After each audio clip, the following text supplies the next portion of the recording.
เปิดที่ครับเขาเปิดหรอกเขาเสียเปิดหรอกโอ้ยก็เราจะนั่งมาสดมันเจ้าอยู่แค่ว่าจะด่าก็พาเขาไปสั่งมาเดียวเนาะอย่างนี้อยู่เลื่อนเลยแกกุ้งกินกุ้งโจ๊กกันนะกุ้งเต็นอยู่ร้านแกเดี๋ยวนี้เดี๋ยวโยนายาสูบรู้ไหมมันไปโดดเอ้าคนมุดหน้าน้องคอยแล้วฮะบอกนี่ผู้นี้ไปสั่งคอยโดดนี่อยู่รับจับซะ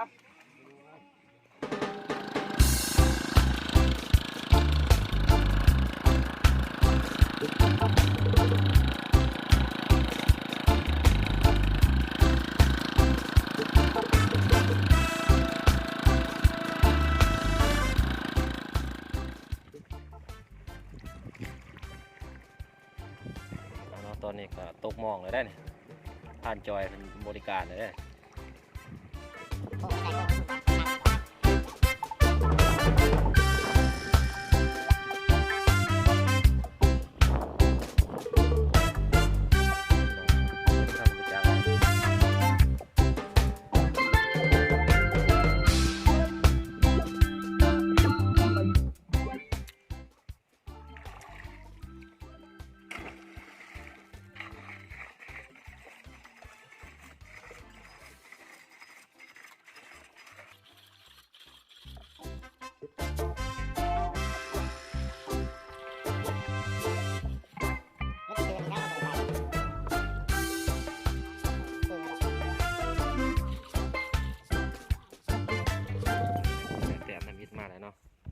ถ่ายจากโอ้ปรากฏตัว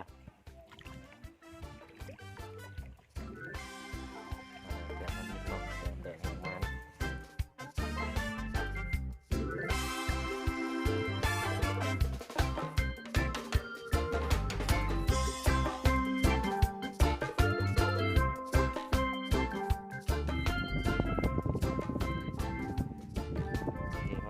โมกเขาโมกมาได้มาได้เด้โซ่เนี่ยโซ่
ตอนเล่นปลาใหญ่ขึ้นว่ายังว่าเอาปลาขึ้นมาสู้ไอ้ที่อ๋อนี่คนไว้โอ้ลมไปดูเนาะทำหัวหายในนี่ในที่บางนั้นจะนอนจะเขาแล้วถือถ่ายอยู่ก็คือว่ากลับขึ้นมันสุดดวงเลยดิมันจะกินแต่ว่าทีมไทยทุกท่านอ๋อก็เจียวระหว่างอ๋อไม่เห็นหนังวันที่เราเที่ยวเรื่องเขาไม้เขาใส่อยู่เนี่ยเดี๋ยวทุกพี่เลยมอนั่นมุดน้ำลงบ่ไรภาพมุดทุ่งกดฟูกันด้วยหรอกามากันเป็นกะวงที่2มาบัดนี้เนาะมันต้องตกวงที่2แล้วเนี่ยผ่านจอยจัดให้นะวงนั้นเข้าเอาแต่ตัวใหญ่เว้ยแกะมือเบิ้งแกะมือเขาเบิ้งเนาะคือว่าไล่ใส่รถแกะมือ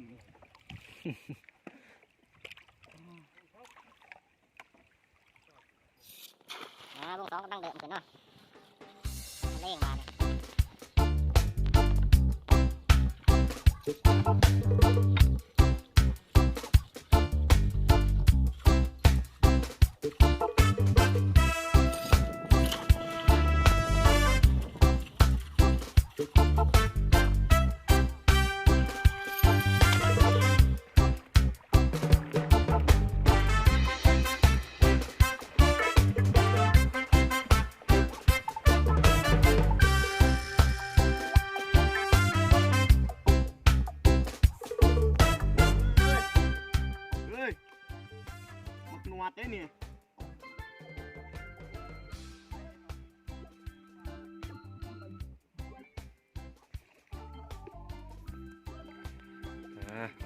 อ้แถม2มาแล้วแถม2มาแล้วของมีราคาหากินยาหากินยาอยู่แต่ว่าไม่มีราคามันแบบอย่างยังบ่มีเงินซื้อ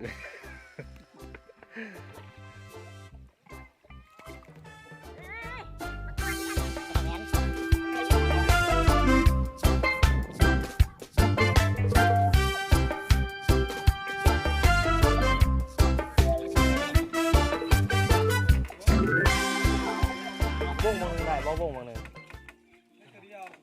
เนาะ ข้างหลังพี่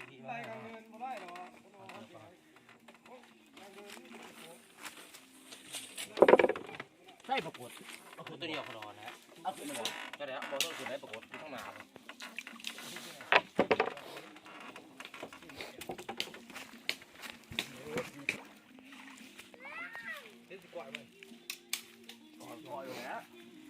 ตุเปะเลย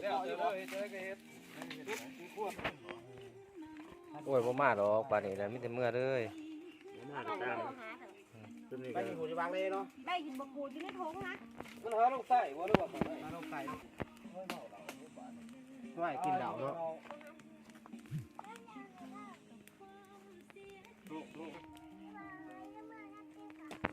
แม่จะบอกบอส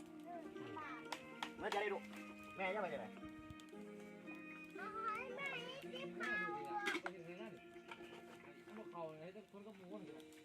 เนี่ยมีหลายดวงแต่ว่า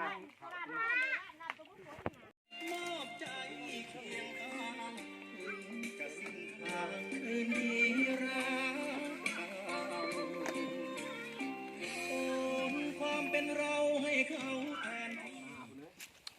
ไม่ได้อยู่กันนะจริง นี่ก็เอิ้นเสียบโดดนี่แนวนี้นี่ ทักไปหมดเบิดแก้วความสีฮีก็เบิดก่อนฮีไปเนาะครับฮีผู้ใดแหละเอาฮีประโดดเลย ไปเอาขึ้นมาได้ผาย่างเอาติสิลูกๆติได้มาเด้อ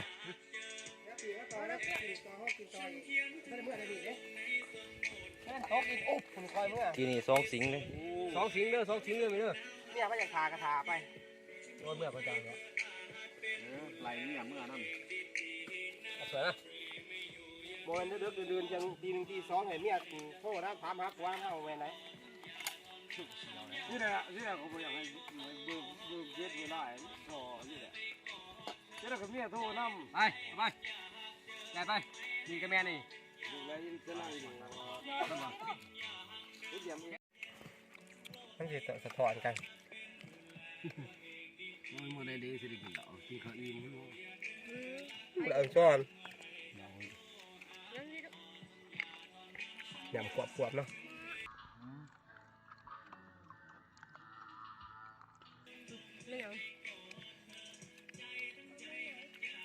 ความใหญ่ของกี่ขวด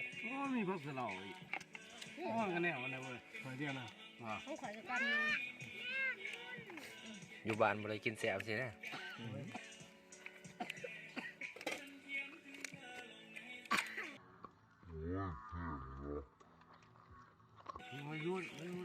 มากระเพงมากระเพงเจ้าให้บตีไรหัน เอาแบบเราๆจิวะ มึงว่าเบิ่งกระผมผมจะบ่มีแล้วเพราะไม่รู้เนาะบ่ คนพูดเนาะแล้วผมเคยฟังเพลงนะใช่ป่ะร้องหักเมียเขานักกับฟังเนาะไม่นะเรื่องเนาะบันเนาะเพลงที่อยู่ไกลเนาะต้องย่านนะวันแม่สิเบิด3 เครื่องเหรอใจเย็น งานสมุทรบ่ถึงเนาะ บริกินน้องครับว่าเรา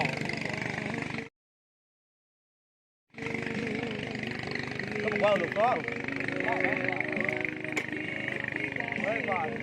เอาเงินไว้ดีๆแม่ตาหายแล้ว2ก็ว่ากินเลย ชั่วกาวความสัมพันธ์ชั่ว กินอิ่มแล้วก็ได้เวลาครับได้บัดนี้